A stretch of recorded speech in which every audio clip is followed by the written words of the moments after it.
Someone's gonna be having a lot of nervous poos today. I can feel it in my guts. I hope they emptied the plane tank out. Unless you're new here, you've probably seen us traveling around Australia in our part-time camper van, but for the next couple of weeks, we're leaving the country to spend some much-needed time with friends and family. And of course, there will be tons of food adventures along the way, and you'll have to tune in to see what else we get up to. But first, we gotta get there. So let's just say it's gonna be a long day. Our travel time begins. Here we go.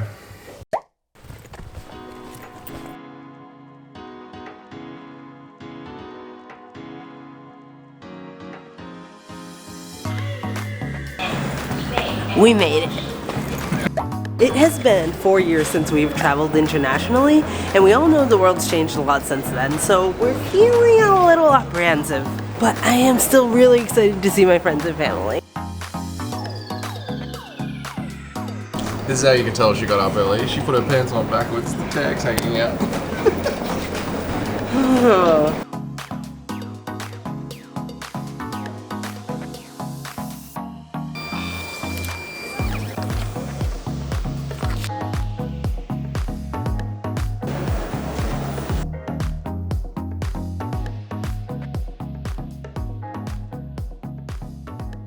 We're pretty nervous about this trip because of like the normal things that happen when you're traveling internationally, the rules, the restrictions, losing baggage, but also like the state of the world at the moment. It seems like losing baggage, new restrictions, these things are at an all-time high, and we're just not experienced with it anymore. And this trip to America takes us on 2 flights. One of them's international, one of them's domestic. So we're gonna experience both. So at the end of this, we're gonna answer the question, is it really that bad traveling internationally in 2023? Time to find out.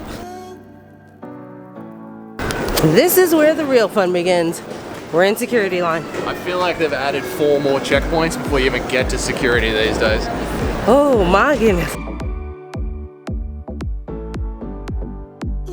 We got through. We just went through our customs, our border security, and once again, Jamie and I got separated, and Jamie just got her passport replaced. I don't know what it is, but about us traveling with different passports and different citizenships, every time we hit a border checkpoint, we get separated straight away.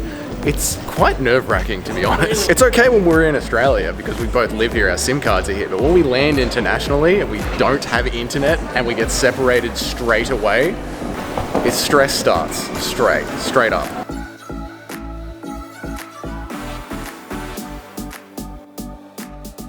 It took us like an hour to get through security and checking our bags, which I don't think is bad at all. So far, so good.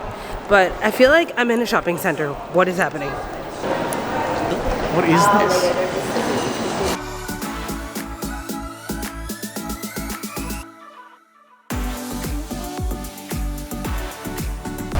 I guess that means I'll walk. See you in America. Our gate doesn't open for an hour and a half, so the plan is to find a cafe. Or maybe gate first, then breakfast. I don't know, but we'll see you there. We made it to our gate. So let me know in the comments, are you someone that likes to get to your gate, see where it is, scout out the situation, or are you like straight to go get some water, food, drink? Like, I need to know where my gate is. Because, like, you never know, we'll have a sneak attack and be on the other side, which it is. We literally had to cross over to the other side of the building. Yeah, I'm the kind of guy that, like, let's go get a wind down first, and then we'll find the gate. We got hours. We got plenty of time. Yeah. Oh, shit, it's on the other side of Melbourne. Yeah. So, we checked out our gate. Now, it's time for the fun.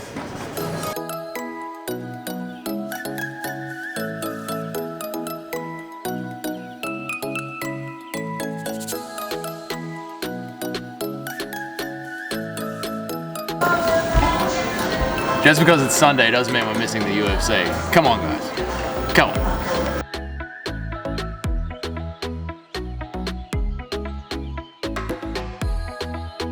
With the inflation in Melbourne, what they've done is made all the ingredients smaller and the bread bigger, so you don't feel ripped off. This bread is so big.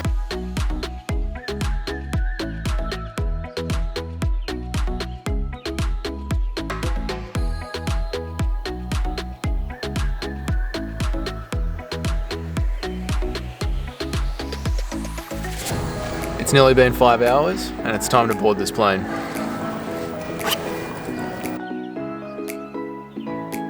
Do you guys wait in queues? Because we don't love it. Like, we're literally going to be the last ones on this plane, and it's okay with us.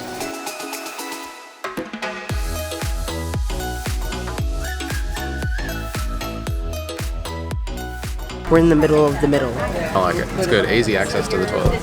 Yeah. Are you team window seat or aisle seat? Aisle seat. He's aisle seat, I'm window seat, so we compromise. He's getting an aisle seat on this flight. On the domestic flight, I'm getting the window. And you're stuck in the middle. I'll pee in a bottle. Good morning, ladies and gentlemen. On behalf of United Airlines and our Star Alliance.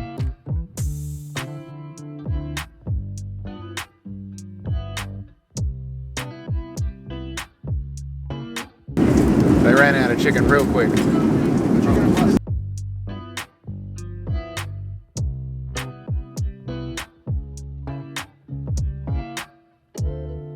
We've been traveling for 13 hours. We've had like a little nap. Our bodies think it's 6 p.m. at night. We're arriving at 6 a.m. in the morning.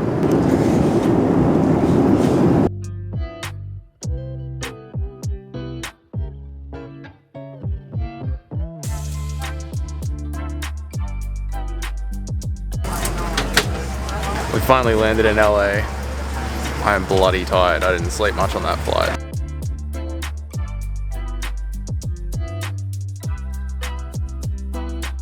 It's 6 a.m. 6:30, 6:40.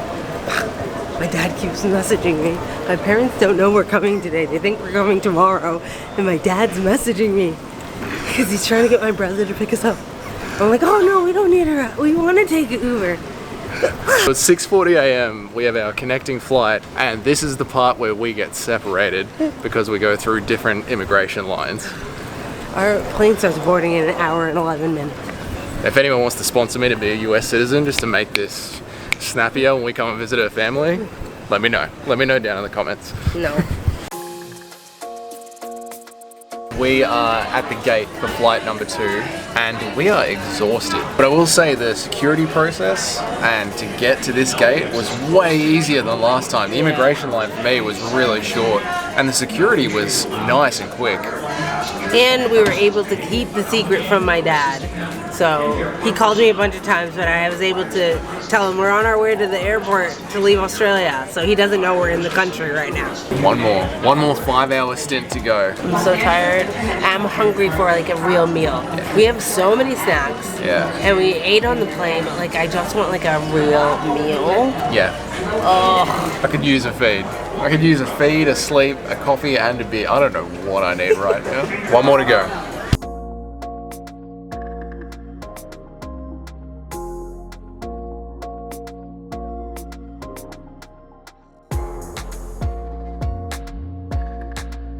Guys, we finally landed in Boston. We have been traveling for 27 and a half hours. We're just a little tired, hungry, dehydrated, all of the above. We still have to get an Uber or taxi from Logan Airport to my parents' house. We're still not home yet. We're timing this travel day as door to door, and it is kicking our ass.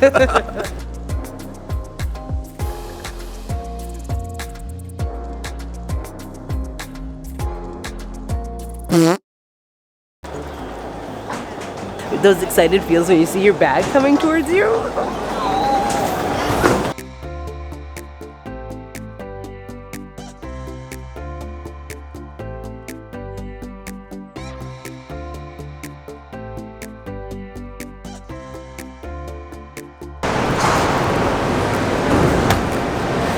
There you go, mate.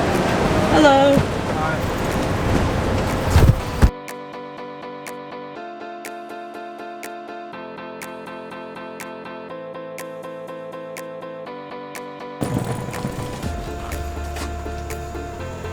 Yeah, we did. Yeah, we did.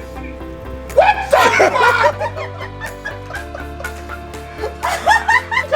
damn, girl! Why you do that? And we're back from America. Just like that, through the power of editing. All right, so we officially home back from the trip, but we wanted to really recap this video with our expectations versus reality when it came to traveling internationally in 2023. Was it that bad? No. In short, it was not. In long, we're gonna dive into the details of it now. First of all, let's kick off with the price when it comes to traveling pre-2020 and post-2020. We did the exact same trip. We went and visited her family in 2019, same city, same flight to flight, and then we did it again in 2023, and we noticed that the tickets pretty much doubled. It was shocking. We paid just under $3,000 in 2019. This time we paid just under $6,000. And we could have got it slightly cheaper, but the layover would have been like 20 hours. And we were like, we only have X amount of time, so we don't want to waste it sitting in an airport for a whole day because we have not seen friends and family in 4 years. So we kind of just bit the bullet and paid the slightly higher price. There were ones that were way more than that. I saw some for like $8,000. But yeah, full transparency, we paid just under $6,000 for 2 round trip tickets from Melbourne to Boston. And I don't think the quality of service doubled. It was No. about the same. And the flight time certainly didn't get cut in half. Yeah. It was the exact same flight. It just cost us twice as much this time. So seeing that number double, I was like, oh my God, like the world's upside down. This doesn't even make sense. So I expected things to just go wrong. I don't know. That was just my mindset going into it. So I was just worried about our bags getting lost. I was worried about just the wait times, not having enough time at the layovers, which is like a constant normal concern. But I was just more like hyper worried about everything going wrong. Just because the fact that the prices had doubled, I was just like, I don't even know what's ahead. Yeah, I don't know about you guys, but for us going into it, there seems to be like a lot of horror stories out there about airlines being short-staffed, about bags getting lost, like just relentlessly all over the world. So we figured that they're putting up these huge ticket prices or double the ticket prices to cover for all the things that were going wrong. So for us going into this flight, we definitely were like, plan for the worst to happen, hope for the best, plan for the worst. Yeah. And I have to say, like, it really didn't turn out that way at all. It all went really smooth. Yeah, the expectations versus reality could not have been more opposite. So everything went smooth. We even lucked out getting like a whole row to ourselves on the international flights on both ways there and back. So the flights were not like packed to the brim. Now the domestic ones were. That's to be expected. The planes are way smaller. So I was pleasantly surprised at our experience. Getting through security on the way in was very quick. Like everything was good. It flowed. Everything flowed. Yeah. We had a couple of instances where we had to pick up our bags at baggage claim, and that probably was like the longest wait that we had to do. But they were for valid reasons. Like in Boston, picking up our baggage, we had to wait because there was a thunderstorm on the tarmac, so they couldn't go out and get our bags. And it had started right as we landed. It just started bucketing rain. And so I feel like we got lucky there because we could have been in the air when the storm hit, and we would have had to circle in the air. So and that was like the biggest like blip in our plans. If they are short-staffed, they're certainly covering it well. When we were checking in, there were like people greeting us. There were people helping us get our baggage claim done. When we were going through security, there was plenty of lines open. They weren't that long. When we got to LA, the staff were really good at like getting the baggage moving and getting it off the carousel. Like remember that guy was like, no, line one, just get it over here. Like if they were short-staffed and overworked, they hit it really well because there were constantly staff everywhere just pushing us along the process. You know, like there was still security checks and all that kind of stuff, but the staff were there the entire time to be like, ticket, boarding pass. I mean, it was still a long-ass day of traveling, but it went smoother than I expected, it for had sure. All the travel stuff, the baggage check, the get a ticket out everywhere you go. It had all the normal, exhausting travel stuff, but they they were all over it the entire time. Yeah. For me, the best part was that we got the whole row to ourselves on the international flights, both ways.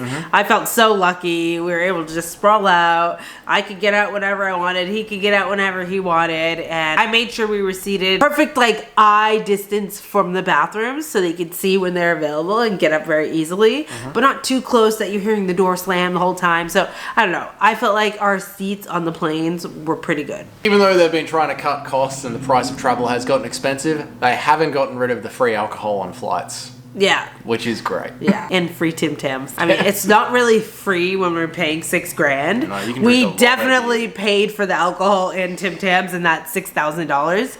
But not gonna lie, I didn't want to be hungover and have jet lag, so I personally didn't drink $6,000 worth of beer.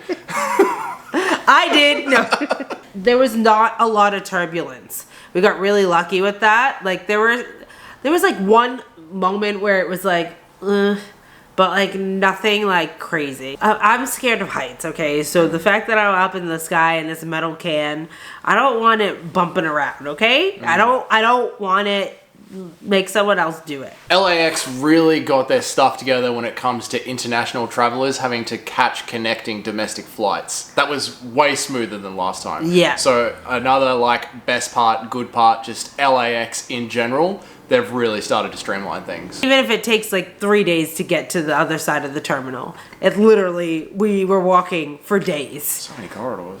They were so long. Okay, so the worst part for me is obviously Melbourne's breakfast when we left. I don't know who the cooks are. I don't remember the name of that restaurant. Tap House. The Tap House at Melbourne Airport.